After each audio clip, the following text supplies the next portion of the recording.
So a lot's happened since the last time that we talked. We'll go back to last Saturday because I'm sure it's gonna be fun for us to talk about. But you go to Kansas, 73-72. I know no one wants to hear about moral victories, and we don't want to talk about that. And you guys, wanted to win that game. But how proud were you of your guys? They fell down 11, early in the second half. I think you were down 9 early in the first, and just never folded in that one. I think with them, when you see rivalry, there is no such thing as moral victories. And for us, you're more proud when you win. You know what I mean? Right.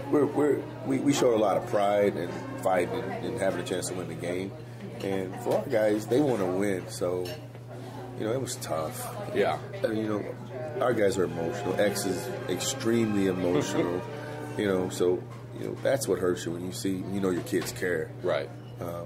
And when every time we've lost, we've had huge emotional swings in the locker room, which is good because in this day and age, most kids go to their phone right after the game. And our guys they're upset, and they do a good job of watching film and understanding why and what we could do better. Yeah. And I think the Kansas game made us mad. Yeah. Because we saw some things we could have done better, and it's easy to after the game say the refs did this or they got. But when it came down to it, we just basically put it on us after we watched film.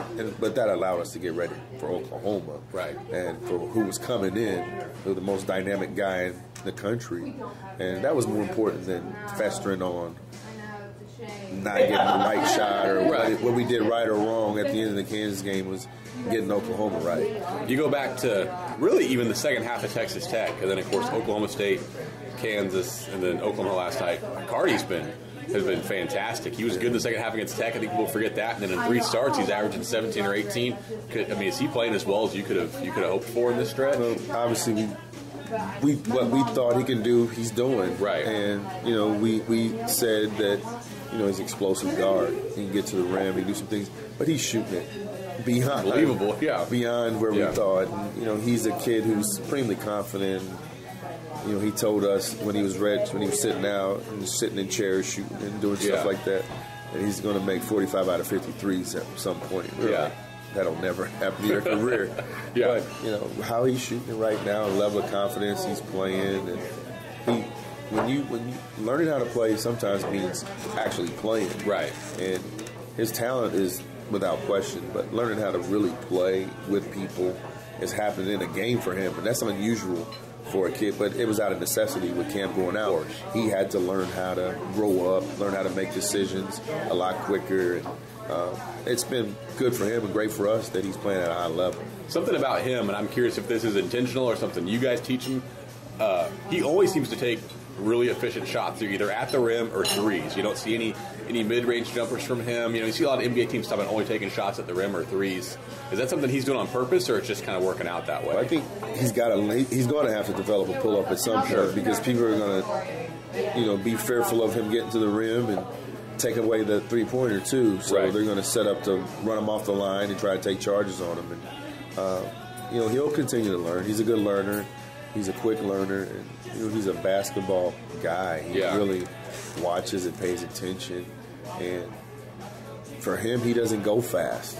Right. He explodes when he gets to where he wants to go. And what that means is less turnovers, less bad shots. And he doesn't shoot bad threes. Right. You never see him dribble up and shoot a three. Right.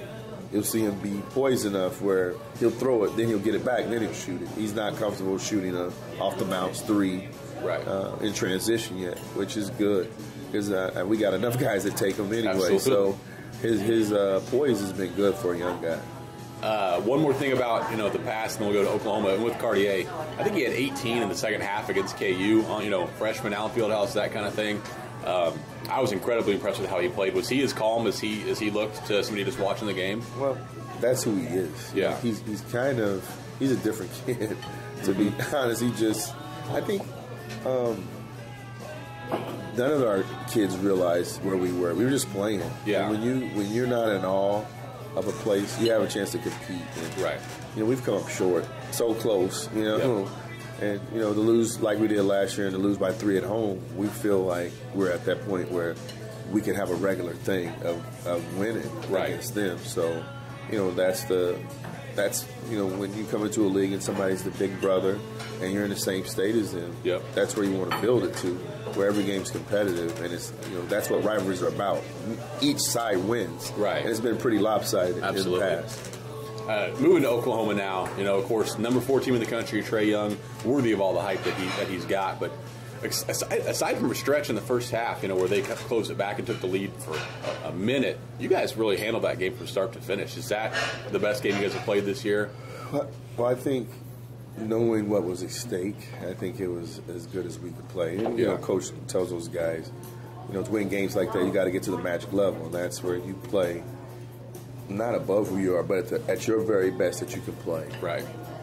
And that's the magic level. When you have more than one guy play at the magic level, you got a chance. When you got 3 or 4, then you got a chance to really have a special night. And I think that's what happened for our guys. Barry, there's been a lot of talk, of course, about the last shot at KU. You had a great game against Oklahoma State.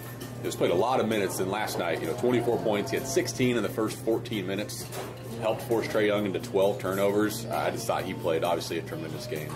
Right, and the one thing about our team, we don't have any seniors. And right. Sometimes when you have mistakes like that, it's some of it is youth, some of it is inexperience, and some of it is hard-headedness. And just, I'm going to do it. And Barry has that. But if your best player doesn't believe he's the best, then it's never going to transcend into him actually getting to that point. And when you look on the court, Dean's our best talent. Everybody knows that. Because, the stuff he did against last night, Oklahoma, the dribble pull-ups at a real 6'10" height, like legit. That's special. That's not normal. A lot of 6'10" guys can't. Right. They can shoot threes or dunk it. He can do all of it. So he was impressive. But Barry, back to Barry, he does what it takes to win, both sides of the ball. Dean was the next guy I was going to ask about. I think he had 21, 7, and 7 last night, and he's on a really strong stretch. This is always the guy we always thought he could be, but I feel like he's achieved that level now. I don't think we're going to see any more valleys with him. I feel like he's pretty confident right now. I think his valleys may be where he may not score as much, because our surrounding core group is. Anybody can go off on our. When you look, now we got a different core four. Exactly. With Cardi jumped to the mix. Yep. Mac's been better, and then Levi provided us with tremendous toughness and defense. Took a huge charge down the stretch, so Coach obviously feels comfortable with him because of his IQ, and he's a good kid, and Coach likes to play, big guys that are cerebral. Yep. And it helps with Dean because those two play well together because he understands Dean gets it. I know I need to be out of the way and be opposite him and never be in his way. So, Dean is transcendent to where we want him to be. One last guy I wanted to talk about, and I'm sometimes critical of X when he has those nights where he's not scoring and doesn't give a lot else. But the last 3 games, I think he led you in rebounds with 12 against Oklahoma State, led you again with 7 against KU. He had 5 last night. He's been really consistent and not just scoring the ball the last 3 games for you guys. Right. He's been defending and doing the little things, and he is so talented, and sometimes he holds back because of the other guys. And when you do that, and then in the middle of the game, it's my turn. He does that, and you'll be like, "What is he doing?" But that's just who he is. He's going to be a really good player for us down the road. He's a sophomore, right? And he's playing with guys 1 year older than him who are really good players. And, we just need him to be consistent and continue to get better and continue to play his part because he's already had breakout games. We're going to need him in a big way, 3 or 4 times the rest of the way to have a big game for us, and we know he's capable of doing that. I am curious how this stretch has been for Cam. I'm sure it's obviously super hard, for him as much as he cares and is invested in this. But what's he still done for your team, in the last 3 or so games while he's been unable to be on the floor? He's been great. He's going crazy yesterday. Yeah. He sat by the coaches, during the game. And he does anyway when he's not in the game because he wants to go back in. So he sits right beside me. Yep. And it's just like, I'm ready. He keeps saying that. But, no, he was great. He's been great. And, obviously it'd be easy for him to feel a certain way about Cardi. But he's raised Cardi. He's the reason why Cardi's doing it because Cam has destroyed him, every day in practice. And now Cardi's like, I deal with that guy every day. I can deal with anything in this league. Right. You talk about the league. I mean, you're 6 games in. You're 3-3. Your last 5 games, you played 4 top 10 teams, which is a pretty good look at how tough the league is. Another really good team. TCU's record isn't great, but they're an awfully good basketball team. You'll play Saturday in Bramlage too. Right. I think They're talented. Yeah. I mean, they're 1-4. I think they play tonight. Maybe Iowa State at home. Yep. But our league is so hard that people don't understand. There's no easy out. There's no body that you can literally say, "Oh, we're going to go win there," because that's not how it is. And it's a credit to the coaching in our league and the talent that each program's assembled in our league is really, really good. If you can look at a roster and say a guy like Xavien Howard's our 4th best player or 4th leading scorer, and you watch him play and you're like, that team must be pretty good with a guy who can run and jump and shoot threes and 6'6" and that athletic. If he's the 4th best guy, then they must have some really good players ahead of him. And then I think the last thing I want to ask, you already kind of mentioned it, but I was really impressed with the crowd last night. It was -5 out, a Tuesday night. I didn't know what kind of crowd there would be, and the student section was packed. It was the best crowd they've had there in a long time. It's not overhyped, is it? I mean, how big of a difference that kind of crowd can make for you guys? I mean, it's the best crowd since last year, Weston and DJ senior year, right? Without a doubt. But I think people will want to watch these guys play. Offensively, we have a gifted team. Right. We play fun, dunks, alley-oops, threes. We play how you want to watch a game, like a really good game. Some of our games you watch and you're like, man, they look like they're fun to watch. Arizona State, Iowa State, obviously, some of the games didn't turn out the way we wanted them to, but I think it's pretty significant. We are a good shooting team, right? And we're a good passing team, and I think we play well together. And the way that crowd interacted with our guys was important and special because they needed that. We all know there's negative stuff all around and this crazy stuff being said. Right. But that's every fan base. But the good thing is our guys needed positive vibes from the people that they see every day, the students. And those are the most important because that's their peers. Right. When you get it from your peers, it's way more important than looking on a chat room or a board and seeing somebody say something. But a guy going to class, pat you on the back, great game. That's awesome because it's a real person. It's a real live human being that you can actually interact with. Say, man, I appreciate you coming. Thanks. Come again. Right. So I think that was good for our guys that run in the crowd and really enjoy that moment. But that can't be the moment of our season. And that's what Coach addressed after the game. If that's the best, that's not the best we can do. Right. That's not the peak of our season. That's just the start. So I think the last thing I'm actually curious about, I don't know if you guys talk about this or look at it, but I think I looked last night, you popped up to, 35 in the Ken Pom and up to, I think, maybe 60 in the RPI. And that's just going to keep rising throughout the Big 12 season.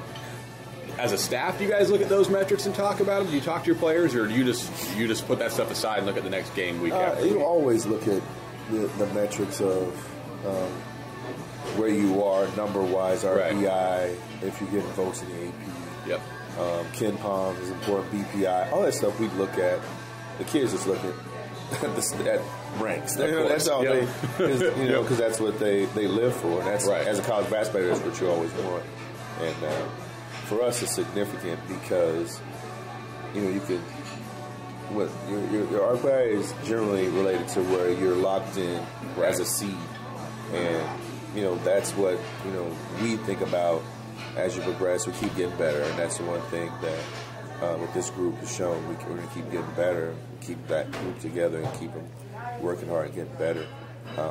You're going to see a rise in your RPI because the strength of schedule of our league is incredible. Who's in it? 5 ranked teams. We have to some good ones coming back. We got to play some good ones on the road. Right. So we obviously really pay close attention to that. Hey, thank you, Coach. Appreciate it. Thanks. Yep.